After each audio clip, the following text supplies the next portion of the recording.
মহাপরিকল্পনাকারী আল্লাহ রাব্বুল আলামিনের পরিকল্পনা বাস্তবায়ন হয়েছে। এখানে কোনো মাস্টার মাইন্ড আমরা বিশ্বাস করি না। মানুষের মুক্তির জন্য আল্লাহর আইন চাই, আর আল্লাহর আইনের বাস্তবায়নের জন্য অসৎ নয়, সৎ লোকের শাসন চাই। তোমাদের নেতৃত্বে আমরা সবাই ছিলাম। 15.5 বছর আমরা আমাদের নেতৃত্বে আন্দোলন করেছি, কিন্তু আমরা স্বৈরাচারের পতন ঘটাতে পারিনি, এটাই সত্য কথা।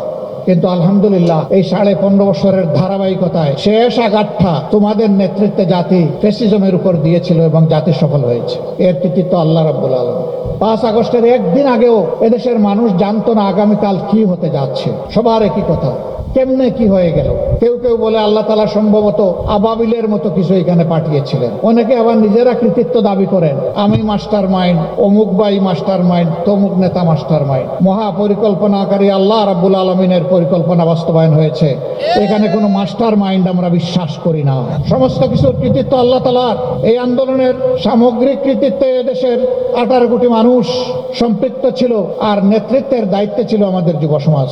এই সত্য কথা বারবার বলতেই থাকবে। প্রিয় সহকর্মী ভাইয়েরা, আমি জানি অন্তরে আপনাদের অনেক কষ্ট, এখনো কষ্ট রয়ে গেছে। সব কষ্ট কি দূর হয়ে গেছে? এখনো আমরা আমাদের প্রিয় সম্মানিত আজহার ভাইকে আমাদের বুকে ফেরত পাইনি। কোনো ধান্দা এবং দানাই পানাই আমরা চাইনি। কথা একদম স্পষ্ট, তাকে নির্দোষ এই মানুষটাকে মুক্তি দিতেই হবে। এটা বিচার নয়, অবিচার করে তাকে শাস্তি দেওয়া হয়েছে। এখন সেই বিচার দীর্ঘায়িত হবে কেন? আমরা চাই অতি দ্রুত তিনি যে একজন নির্দোষ মানুষ ছিলেন তা ঘোষণা করে আমাদের বুকে তাকে ফিরিয়ে দিন। আমরা এখনো আমাদের নিবন্ধন ফেরত পাইনি।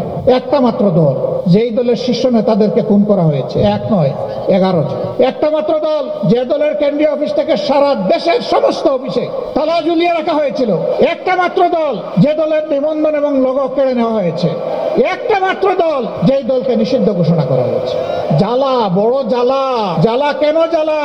জ্বালার একমাত্র কারণ এই দলটি তাদের একই স্লোগান বরাবর দিয়ে আসছে, মানুষের মুক্তির জন্য আল্লাহর আইন চাই, আর আল্লাহর আইনের বাস্তবায়নের জন্য অসৎ নয়, সৎ লোকের শাসন চাই। তো যারা কালো, তারা তো কালোর সাথেই বন্ধুত্ব করবে। সাদাকে সহ্য করবে কিভাবে?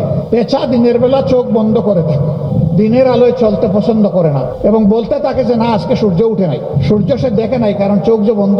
এই পেঁচার জাত আলো না চাইলে কি বাংলাদেশে আলো আসবে না? ইনশাল্লাহ সেই আরো কোরআনের আলোর হাত ধরে আসবে ইনশাল্লাহ।